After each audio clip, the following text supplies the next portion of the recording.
সময় তেতিয়া পুৱতি নিশা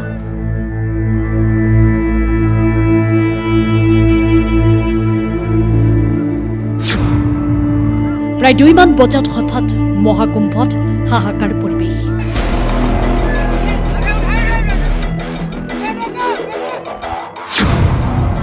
বেৰিকেড পাৰ হৈ স্নানৰ বাবে আগবাঢ়িছিল লাখ লাখ ভক্ত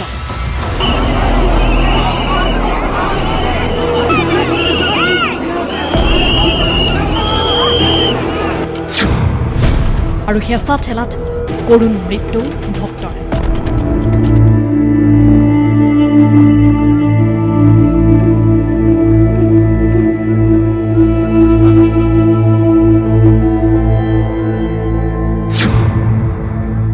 মৌনী অমাৱস্যাৰ অমৃত স্নানৰ সময়তে এই অঘটন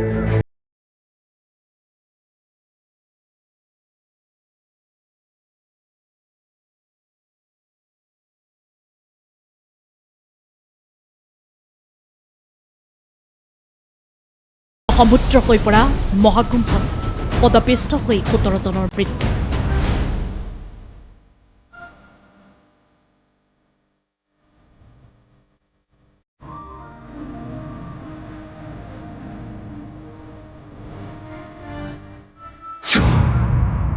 এতিয়াও চিকিৎসালয়ত মৃত্যুৰ সৈতে যুঁজিছে বহু ভক্তই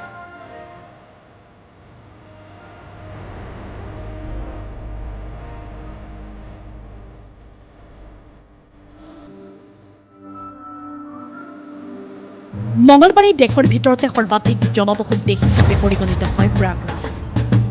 কিয়নো এইবাৰ মৌনী অমাৱস্যা তিথি মিলিছিল 29 জানুৱাৰীত অৰ্থাৎ আজি মৌনী অমাৱস্যাক হিন্দু ধৰ্মৰ এক গুৰুত্বপূৰ্ণ দিন এই দিনটোত গংগা যমুনা আদি পবিত্ৰ নদীত স্নান কৰাটো অতি শুভ বুলি গণ্য কৰা হয়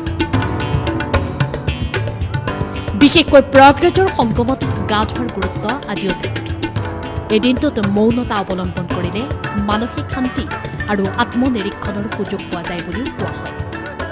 মৌনী অমাৱস্যাৰ উপলক্ষে আজি মহাকুম্ভত দেখা গৈছিল অভূতপূৰ্ব পৰিৱেশ কিন্তু এই পৰিৱেশৰ মাজতে আহিল এটা অতিকৈ দুখবৰ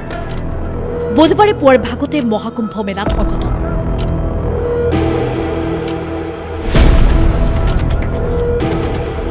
পুৱতি নিশাই মৌনী অমাৱস্যাৰ পবিত্ৰ স্নান কৰিবলৈ ত্ৰিবেণী সংগমত উপস্থিত হৈছিল লাখ লাখ ভক্ত জনসমুদ্ৰত পৰিণত হৈ পৰা মহাকুম্ভ মেলাত লাখ লাখ ভক্তই অমৃত স্নান কৰিবলৈ যোৱাৰ সময়তে সৃষ্টি হ'ল অভাৱনীয় পৰিস্থিতি জানিব পৰা মতে ভক্তৰ দৌৰা দৌৰিত মাটিত বাগৰি পৰিছিল একাংশ সেই হোৱা যোৱাতেই 17 জনতকৈও অধিক ভক্তই প্ৰাণ হেৰুৱাৰ খবৰ আহিছে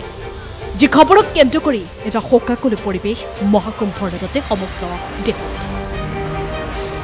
মৃতকৰ সংখ্যা বৃদ্ধি পোৱাৰ কৰা হৈছে আশংকা